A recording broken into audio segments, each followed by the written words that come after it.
Ben, it looks like so people in the stream are asking about Jim Stapleton.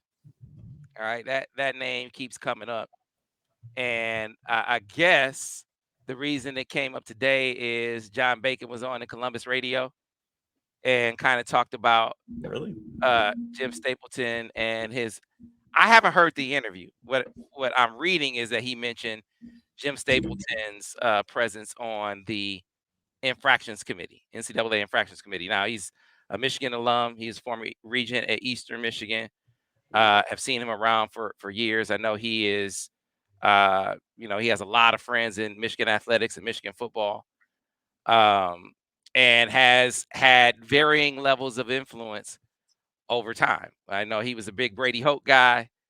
I know he was a big, he was around a lot more during the Lloyd years. Um, a little bit with Michigan basketball. Was he around when you were around, Daniel? You remember Jim Stapleton? I don't know. I don't know. Well, listen. Uh, it was reported that he was not in favor. He's a minority on stakeholder in the Minnesota Vikings. It was reported at the time that he was one of the people that was not in favor of Jim Harbaugh being hired by the Minnesota Vikings. Mhm. That was something that I heard too. Now I didn't say his name, but that was definitely something that I heard. How that plays into what's going on here and now with Jim Harbaugh and Michigan football, I can't speak. I don't know what his role is with the infractions committee. I don't know how the infractions committee process works. Like if you are a affiliated with an institution, can you serve on that infractions committee? Do you have any sort of influence in that particular part of the infractions committee? I don't know how all of that works.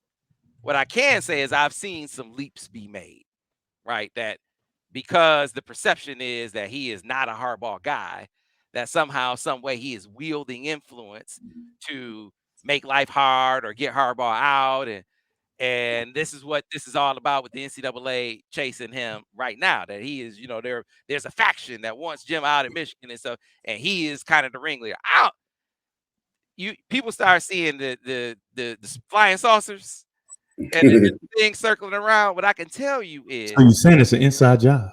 and that's what I guess that's what is coming across in the stream. If there were something to that, now I can't speak to what Jim Stapleton's doing with the infractions. Again, let me stipulate that I don't know if he's doing anything with the infractions committee to influence anything with Michigan. No idea. But in terms of his influence in Ann Arbor and Jim Harbaugh's status as coach or Jim Harbaugh being extended, if he were of the mind that Jim was not the guy and he had some influence to affect that outcome, then it certainly would have come to pass in 2020 when there were a boatload of people who were like, you know what? Time for Jim to go. And Jim kind of spoke to this. He kind of spoke to this when he said, yeah, I want to know what the administration thinks. I want to know what my players think. I want to know what fans think. Because remember, it was a whole lot of fans saying, no more Jim Harbaugh. It's time to do something different. Right. And so there were even members of the Michigan football family who were like, hey, it might be time for a change. Right. So given all of that, if there were people who felt like it's time for a change and they had influence, that would have been the time for it to come to bear. But what I remember is an athletic director not listening to any of that, not listening to whoever, whether it be Jim Stapleton or former players or anybody, regents, anybody who said it's time for a change, seemed like that got ignored. And he was like, nah, we're going to keep Jim Harbaugh. So I say all of that to say this idea that he is, kind of fueling an effort in Ann Arbor to get Jim Harbaugh out, I think that is just a bunch of bull. A bunch of hoo-ha. Right. Now, could he be doing something with the infractions committee? I don't know, because I don't know how the infractions committee works. So I saw all these questions about Jim Stapleton. That's all I got to add on it. Like if he were a guy wielding influence that was averse to or adversely impacting Jim Harbaugh's status, it would have come to effect in 2020.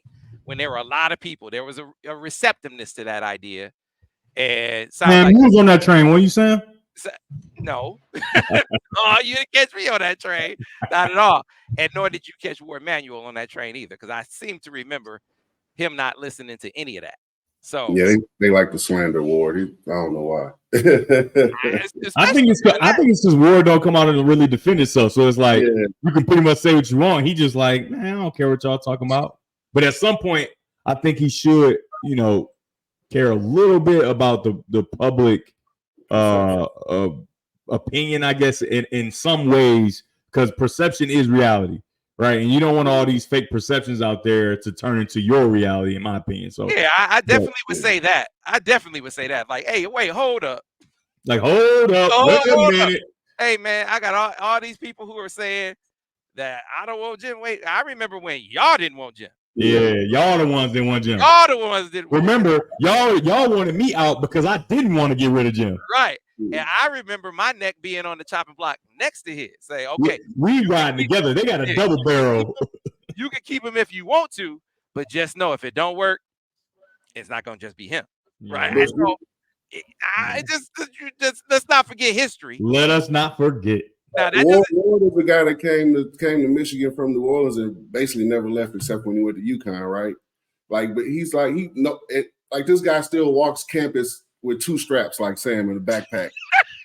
Like I've been on campus and seen Ward walking around campus get food with a backpack and 2. This guy loves Michigan as much as anybody else. So it's Sam, weird. That wasn't me, Sam. It was Daniel that attacked you this time. It wasn't me. It wasn't me, man. It wasn't me. It was. Ward is a good dude, man. It was. So again, hey, look, I'm not saying that there's okay. So according to Ben, thank you for that, Ben. He said Bacon on 97.1. He said Stapleton got himself on the infractions committee as far as leaking goes. I guarantee that's where it comes from. Oh yeah, I can't speak to that. I don't know that. Guarantee is a strong word. Yeah, I don't know that to be the case. I do know that he has had his face. Like, he was a huge advocate for Brady Hope. That automatically has Devin like, I don't like him. Red flag. Red flag. Red flag, man. So all I'm saying is it's a red flag. That's all I'm saying. Hey, man, get off me, man. Hey, man, this ain't about me, man. This ain't about me. I knew when I said he's a Hope guy, Devin was going to be like, they tell him. I heard you say it earlier, and I just was like, he can't be trusted. Right. So, hey, man, I don't know what he's doing with the infractions. Let me stress that again. I can't speak to what he is or is not doing with the infractions committee. I do believe he did not want. This is my opinion. I do believe he didn't want Jim with the Vikings. How much influence or sway that had, I don't know. But as far as his influence at Michigan and where Jim, whether Jim is extended or not, if he had that kind of influence, then Jim would have been gone in 2020. If he had that kind of, if he or others had that kind of influence on that decision, in my opinion. So I see what everyone's saying. It's been all over why am I bringing it up? Because we got a million questions about it in the deal, and it sounds like it's as a result. It's big news, man. Like, this is, even though we don't make this a Michigan Center show, every national show is talking about this same thing multiple times on their 2 hour, 3 hour, hour and a half shows. So, I mean, we just got a little more inside info. We can give you a little bit more. We can drop a few more dimes on you.